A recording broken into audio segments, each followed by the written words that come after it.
Today, we're going to dig into a story that's thousands of years old, but honestly, it feels like it could have happened just this morning. It's this incredible lesson about trust, about what's hiding behind a smile, and about the power of keeping a clear head when things go sideways. I want you to really think about that for a second. That sinking feeling when you realize the person you were open with, the one you helped out, wasn't seeing you as a friend at all. They were seeing you as an opportunity. Because, let's be real, betrayal doesn't come from enemies, right? You expect it from them. It doesn't come from strangers because your guard is up. Nope. The deepest cuts, the ones that really sting, almost always come from someone you've let inside. And that's exactly the idea we're going to unpack today through this classic tale of the monkey and the crocodile. It's a story that basically shows you how to look right past the friendly gestures and figure out what someone's real motive is. So, let's set the scene. Picture a quiet, peaceful riverbank. There's a big, beautiful fruit tree hanging right over the calm water. And this is where two very, very different creatures are about to meet. Way up in the branches, we've got the monkey. He's quick, he's clever, and he's got everything he could possibly need right there in his tree. He sees the whole world from above. And then, down in the water, we have the crocodile. He's a creature of pure instinct. He's quiet, he's patient, and his world is seen from just below the surface. Always looking up. So what's so fascinating is how this friendship even gets started. Every day, the monkey, just being generous, drops some of the sweet fruit from his tree down to the crocodile. And they start to talk, they share things.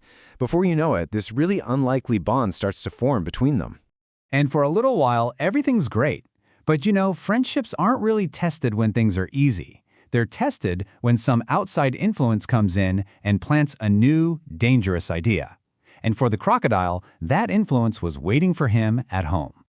The crocodile takes those fruits home to his wife, and she tastes one, and her mind goes to this really dark place. That one sentence she says changes absolutely everything. It's not about the fruit anymore, it's about the source of the fruit. And just like that, a seed of betrayal is planted. And this right here, this is the exact moment a betrayal is born. The crocodile is completely torn. On one side, he's got this genuine friendship with the monkey, but on the other, he's got this intense pressure from his wife. He has to make a choice, and that choice is going to show us exactly who he is. So the crocodile makes his choice. He goes back to the riverbank, but he's not the same friend he was the day before. He's got a hidden plan. He invites the monkey over for dinner, says his wife would be honored to meet him. And when the monkey says he can't swim, the crocodile has the perfect answer. No problem, just ride on my back. They get out to the middle of the river, the point of no return. The monkey is totally vulnerable, miles away from the safety of his tree, and it's right here that the crocodile reveals the truth. He just confesses the whole thing was a lie, a setup to get the monkey's heart for his wife. Okay, just imagine you're the monkey right now. You're stranded, you've just been betrayed, you're literally moments from death. What would most of us do? Panic, fight, beg for our lives. But the monkey, he does none of that. And this is where the story shifts from just a tale of betrayal to a straight-up masterclass in crisis management. So here's the crucial part. The monkey doesn't react. He thinks. He pushes down his fear, he analyzes the crocodile's total foolishness, and he comes up with this genius lie that plays directly into that weakness. It's absolutely brilliant. He tells the crocodile, "Oh, my friend, why didn't you just say so? We monkeys don't carry our hearts around with us. We keep them safe in the tree. Come on, let's just go back real quick, and I'll get it for you." And the greedy, foolish crocodile, so laser-focused on his goal, buys it completely. The second they get back to the shore, the monkey leaps to safety, and the crocodile is just left there stunned. But this isn't just about a clever escape. It's a deep lesson in psychology. So let's break down what really just happened. So, what can we really learn from this? Because the story isn't just smart monkey, dumb crocodile. Not at all. It's actually a blueprint for understanding patterns of behavior that we see playing out every single day. Let's look at the crocodile's journey to betrayal. It started with that external pressure from his wife. Then, he had to justify it to himself, right? Oh, I'm just doing this for my family. That self-justification led him straight to taking action without integrity. He chose loyalty to a terrible idea over loyalty to his friend. Now, the monkey's survival came down to 3 key things. First, he stayed calm when he had every single reason to freak out.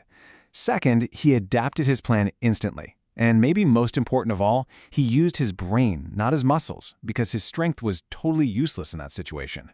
So, why does an ancient fable like this still hit so hard today?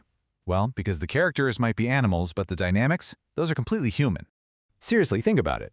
The coworker who gets your trust just to take credit for your work.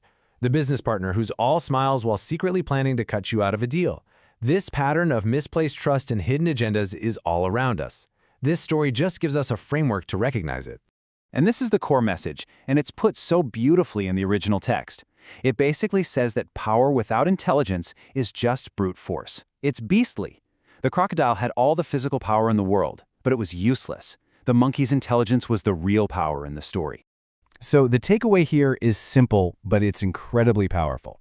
Be a good person, be friendly, but don't be naive. You have to learn to look beyond the surface, to understand what really motivates people, and to always, always keep your wits about you.